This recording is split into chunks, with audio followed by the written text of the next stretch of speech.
Want to learn how to make this Charleston staple, shrimp and grits? You're in the right place. Let's get started. First, we're going to cook some grits. Try to make sure the words stone ground appear somewhere on the package.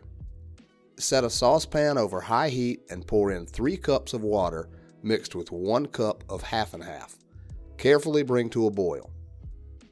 You could use 1 cup of milk instead, and if you can't get half and half, it's just a mixture of equal parts milk and cream. You could also just use 4 cups of water. Whisk in 1 cup of grits and stir constantly.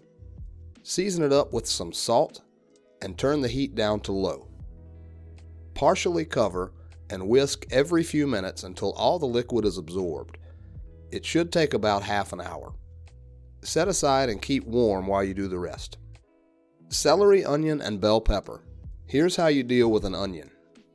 Chop off the end opposite of the root end, then cut it in half pole to pole through the root end. Peel the outer layers off of both halves. First, make 1 cut parallel to your work surface almost all the way through to the root end. Now make 3 radial cuts toward the center. Grab it with a claw grip and curl your fingers back. Cut straight down several times almost all the way to the root end. And there's your medium diced onion. Save all the peelings and scraps for stock. Dice up your celery and your bell pepper and my signature Fresno.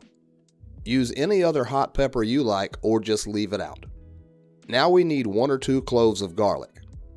Smash it with the side of your knife in no uncertain manner.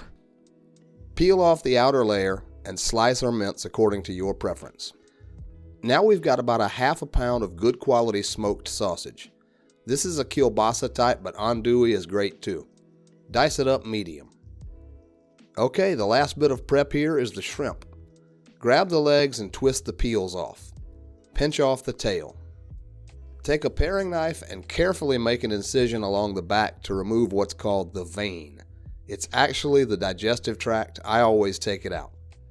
Save those shells. Now we can do the rest of the cooking. Canola oil, medium heat, and get your smoked sausage in. Stir it around and cook until it goes nice and brown, about 5 to 7 minutes. Strain it out onto some paper towels and set aside. Toss your vegetables, except for the garlic, into the same pan. Season with salt, pepper, and your favorite Cajun or Creole seasoning. Stir and cook until softened, about 5 to 6 minutes.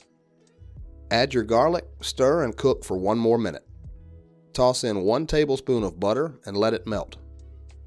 Now we're going to add in 1/4 cup of flour to make a roux. Stir and cook for a couple of minutes to cook out the raw flour taste. Get your sausage back in and pour in 2 cups of chicken stock. You can use homemade or store-bought. If you get it from the grocery store, try to get the stuff in the carton, not the can, and get the lowest sodium variety you can find. Stir it up and bring up the heat until it bubbles and goes nice and thick. Set aside and keep warm. Finally, we'll cook our shrimp. Season them up pretty generously with your favorite Cajun or Creole seasoning, both sides. Get a pan over medium heat and toss in some butter to melt. Lay in the shrimp, in batches if necessary, and cook for about 1.5 minutes per side. Shrimp cook pretty quickly, but we do want a little color. When they're done, we're ready to put this whole thing together. Spoon some of your grits into a bowl. If you want to add cheese to your grits, go ahead, but I don't do cheese and seafood together. Put some of your cooked shrimp right on top. Ladle over some of that awesome gravy we made. It's kind of like an étouffée. Finally, hit it with a little green, some chopped chives or parsley. Enjoy your shrimp and grits. I have another great recipe video for you to watch right here, so click on that and I'll see you there.